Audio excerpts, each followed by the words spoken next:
और नीचे आ गए बीच वाले दोनों।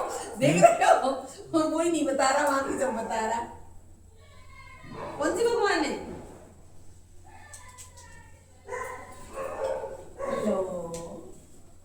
एकदम से नाम भूल गया। कोई बात नहीं। लक्ष्मी जी और गणेश जी की पूजा होती है आज। क्यों होती है?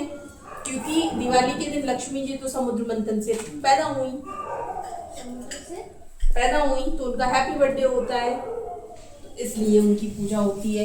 फिर लक्ष्मी जी के पति तो विष्णु जी हैं, वो जो वहाँ साइड में खड़े हैं, तो विष्णु जी है, तो विष्णु जी और लक्ष्मी जी की पूजा होनी चाहिए। फिर लक्ष्मी जी और गणेश जी की पूजा क्यों होती है? बोले गणेश जी की पूजा इसलिए होती है कि पहले जो पैसे का जो देवता था, धन का देवता, वो कुबेर थे। तो लक्ष्मी जी अगर किसी पर प्रसन्न हुई और उन्होंने कहा जाओ हमने तुम्हें खूब धन दान दिया, खूब सब कुछ दिया, तो कुबेर महाराज थोड़ी सी कंजूसी कर जाते थे। तो लक्ष्मी जैसे देना चाह रही, कुबेर वैसे देते नहीं देते थे।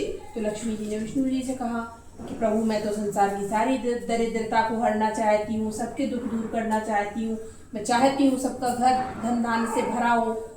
लेकिन कुबेर महाराज थोड़ा सा अपने कोष को ऐसे संभाले रखते हैं, पूरी संपत्ति को ऐसे संभाले रखते हैं कि वे बड़ी कंजूसी से देते हैं।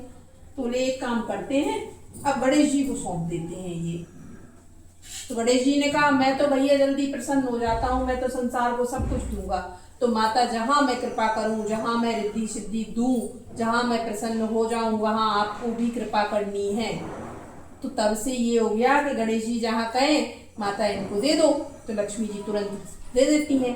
गणेश जी और लक्ष्मी जी मिलके पूरे संसार को धन धान्य सुख संपदा सब कुछ प्रदान करते हैं।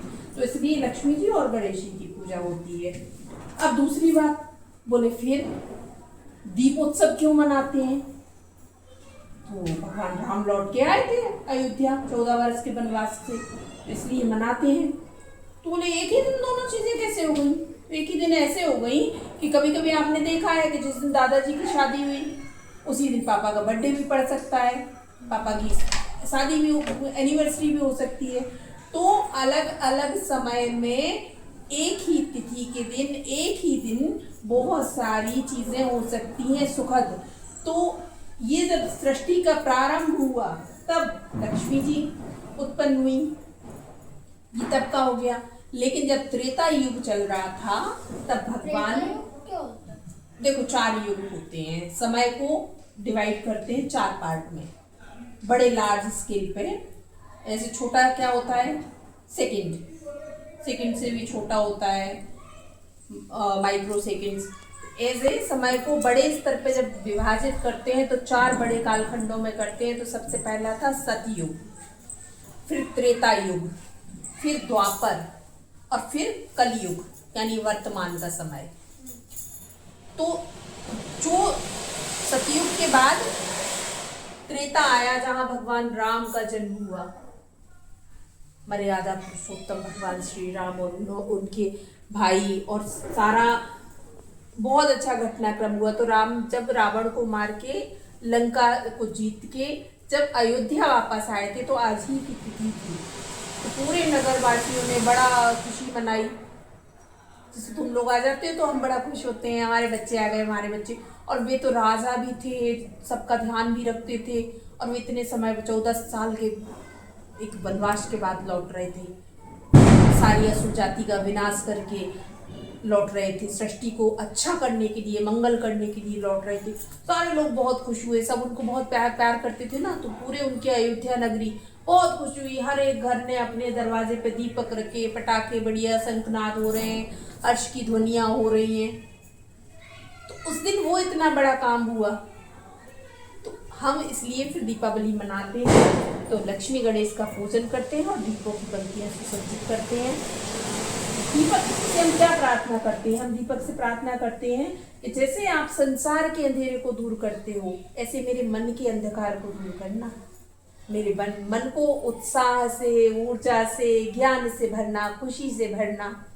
क्योंकि जो मेरे अंदर भरा होगा वही तो मैं दुनिया को दूंगा, है ना? तो मैं दुनिया को क्या दूं?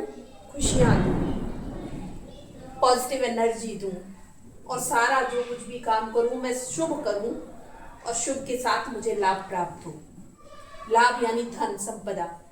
तो ऐसा नहीं है कि हम कुछ भी करके ले आए और पैसा ले आए, कुछ भी करके नहीं, हम जो भी कमाएं, जो भी लाएं, उसमें संसार की और हमारी भलाई हो, हमारे कर्म अच्छे हों, तो शुभ के साथ लाभ प्राप्त हो। इसलिए हम अपने दरवाजे पर हमेशा क्या लिखते हैं? शुभ लाभ। लिखा हुआ है हमारे दरवाजों पे शुभ लाभ। हमारे कर्म बहुत शुभ हो जिनसे हमें लाभ हो। तो कर्म कैसे? कायिक, वाचिक और मानसिक। मतलब जो हम सोच रहे हैं, जो हम अपनी वाणी के द्वारा कर रहे हैं और जो हम अपने शरीर के द्वारा कर रहे हैं। जैसे कई बार होता है ना, मैंने तो आपको कुछ बोला, बेटा खुश रहो, या फिर मैंने डांट दिया, तो ये मेरा कैसा कर्म हुआ? ये वाचिक कर्म हुआ कि मैंने आपको बोला। कायिक मतलब ये मैं अगर कर रही हूँ, अपनी बॉडी से कोई काम कर रही हूँ, कुछ भी काम कर रही हूँ वो। मानसिक मतलब मैं तुमसे बहुत दूर हूँ और मैंने मन में सोच लिया मेरा हृदयांश बहुत खुश रहे, तो ये मेरा मानसिक कर्म हो गया। तो हमें तीनों प्रकार के कर्मों को अच्छा रखना चाहिए, शुभ रखना चाहिए, जिसके साथ हमें लाभ प्राप्त हो, जीवन में सब अच्छा हो, सब मंगल हो। तो ये देखो, दादू ने पूजा कर ली। जब तक लक्ष्मी का प्रतीक धन संपदा की पूजा, लक्ष्मी गणेश की पूजा। अपन लोगों ने देखो कितना अच्छा मंदिर सजाया हुआ है, और आज खील बतासे इनका प्रसाद लगता है।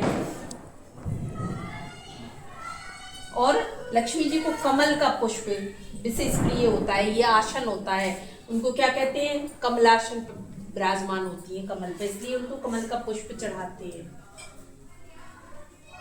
देखो चढ़ाने में क्या क्या चढ़ाते हैं, देखो दादू ने कुछ चीजें चढ़ाई हुई हैं। कमल का कमल गटा, धन से रिलेटेड धनिया, हल्दी। हल्दी हर एक शुभ काम में लगती है, तो शुभता का प्रतीक हल्दी, ये सब चीजें चढ़ाई हुई हैं।